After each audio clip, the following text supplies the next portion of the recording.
Hi, welcome back to C programming. We are going to see the operators, assignment and conditional operators, right? So here we are what are assignment operators?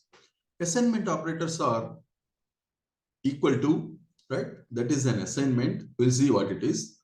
When you want to add something or the right side part of it is to be assigned to some value on the left side. This is a operator. It is called assignment operator. This entire value of a plus b is going to be assigned to c.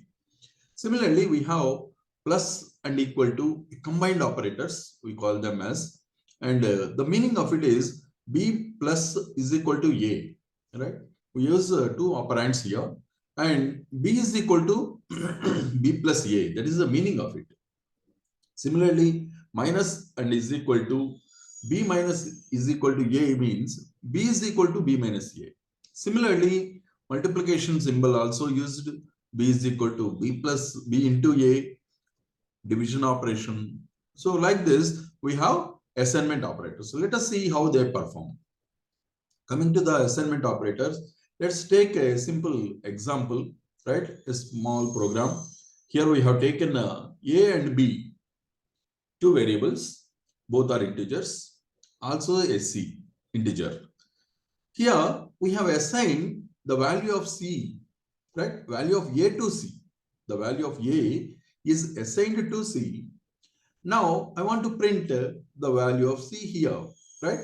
When c is equal to a, when c is equal to a, I want to print this. Next, the value of b is assigned to c, and I want to print c, right? Let us see what happens. This is when c is equal to b. Similarly, I have taken c is equal to a plus b. Right side, we have a summation of two values, a and b, and this entire value is assigned to c. Let us print c. So here this is the simple program. Let us see the output. The first one, when c is equal to a, that is the first one, c value is 10 here. That means initially nothing is assigned to it, and we have assigned a value to c. So a value becomes c value also. So c becomes 10. Now c is assigned with another value, that is b. Now when c is equal to b, the value of c becomes 20. So the value of c is not constant here. It can change. In the programming process, it changes accordingly, depending on the situation, depending on the statements we give. In the next statement, we have given c is equal to a plus b. A is 10, b is 20. So let us see the value of c. That becomes 30. So the meaning of it is here the value of c changes. It is not constant. It won't be a particular value throughout the program. Depending on the position, depending on the assignment, you have assigned this value. That's why this operator is called assignment operator. Okay, next. So wish you are liking these lectures on C. Like, share and comment, and also subscribe in order to get the alerts whenever there are updates in this. Next, assignment operator. Coming to this, let's take another example. So we have taken B combined operator, B plus is equal to A. The actual meaning of it is B is equal to B plus A. I want to print the value of B here. Of course, A and B values are taken. A is, both are integers. A is 10, B is 20. Now I want to print the value of B here. What happens after this statement? When you run it, compile and execute, the value of B becomes 30. Why? Because B is equal to B plus A. Already we have initially the value of B is 20 plus A. 10 is added to that. This entire value is assigned to B. That's why this operation, this statement gives B is equal to 30. So like this, we can see the other combined operators also. When you take minus is equal to, right? The meaning of it is B is equal to B minus A. Let's see. the value of B becomes 10. That is 20 minus 10, that becomes 10. If you use the multiplication symbol, multiplication and is equal to, that is B into A. You can guess. Yes, your guess is right. It's a 10 into 20, that is 200. Next, division operator. When you take the division operator, this becomes B is equal to B by A. So B is 20, A is 10. So 20 by 10, it is 2. Like this, we get the values.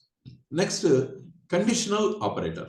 Conditional operator is one which is indicated by a question mark and a colon, right? So here, if you want to compare some value here, right? A is greater than or equal to 0. If this value is true, right? If this is true, then this statement after the question mark is executed. If it is false, the statement which is after this colon is executed. So like this, depends on the position of the value of A, this values changes. Whether this statement is executed or this statement is executed. Let us see with an example. Say conditional operator here, and we have taken the value of A, and it is asking the value to enter in from the system. So the statement is given here, A is greater than or equal to, that is, it may be equal or greater than 0. Then this value executes. That is, it prints, it outputs, it is a positive value. Other way, that means in the other way, it must be negative. So in that case, it executes this statement. It must print negative value. Let us see how it is. So compile and execute.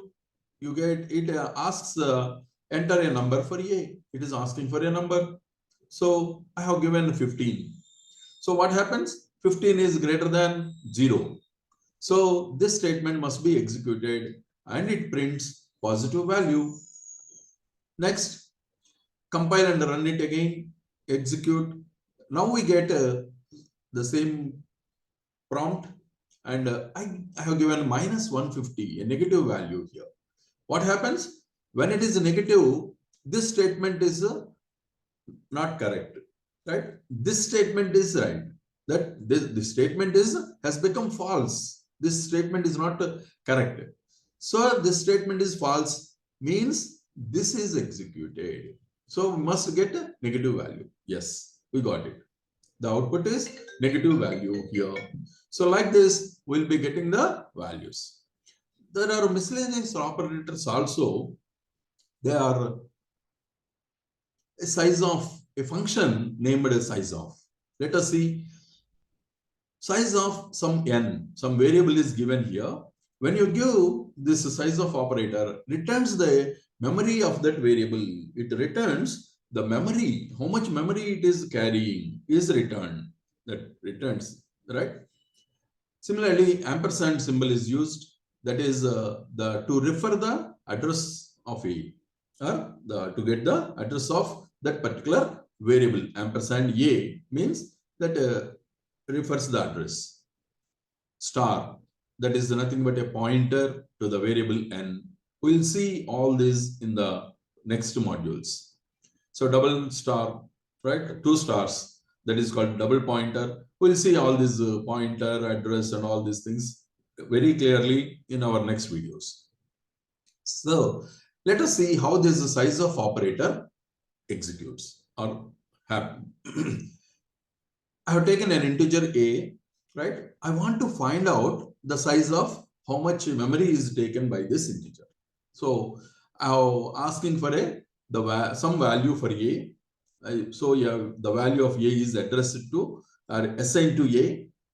Now it is asking the size of an integer A is size of A. So whatever the value of A we are entering here, right? The value of A, it gives the size, how much memory it carries, right? Let us see. Compile and execute.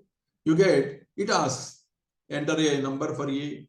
So you have given some value, some positive value, say 15, right? The size of an integer a is 4. The size of an integer a means it need not be 15 only. It can be any valid integer value for a. When you give a valid value, then the size of that particular integer will be 4. So like this, we'll be checking the memory of float. So when you want to check the memory of a float, so we'll enter a number with a decimal places. With the decimal places, it is asking because we want to check the memory, how much memory is taken up by a float. So here I want to check the size of a, right? Size of a. And here if you observe, percent I is given because the memory is in integers, even though this is a float, no doubt. But we are not asking what that value is, what that a is, how much memory that float is, that variable is occupying, right? So here, if you compile and execute, so the memory is always an integer only. That's why integer percent I is given. Okay. Next, it is asking to enter a value with the decimal places. So some 55.76 is given.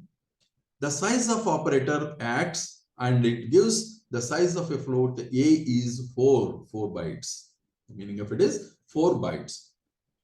So like this, you can even ask the memory of a double. So again with the decimal places, we'll enter a number, right?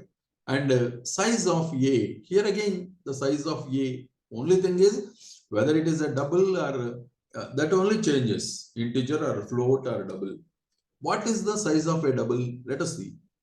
Executing this, it asks some number. We have entered 155.7876. Now the size of the double is 8 bytes.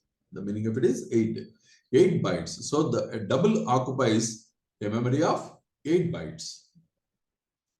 Next, I'll take a character A. So A is defined as a character. Now we are going to enter the value of A. The size of A, here the size of A means A is a character. And again, you can see a percent I is given here. Memory is always in your whole numbers only, right? Integers, right? It cannot be decimal, it cannot have decimal places. So here the size of A is nothing but an integer. That's why a whole number it must be. So integer is given here. Compile and execute, it asks enter a character. We have entered some character, whatever it may be. It need not be G or 1, 2, 10, 100, capital G or small g, capital A, small a, whatever it is. Just enter the character. The size of that character, the memory occupied by a character is 1 byte. So that's how these miscellaneous operators work. Okay. So wish you enjoyed this, you understand this clearly and enjoyed the arithmetic and conditional operator. In the next video, we are going to see unary, binary, and ternary operators. Stay tuned, right? And please subscribe in order to get the alerts. Thank you.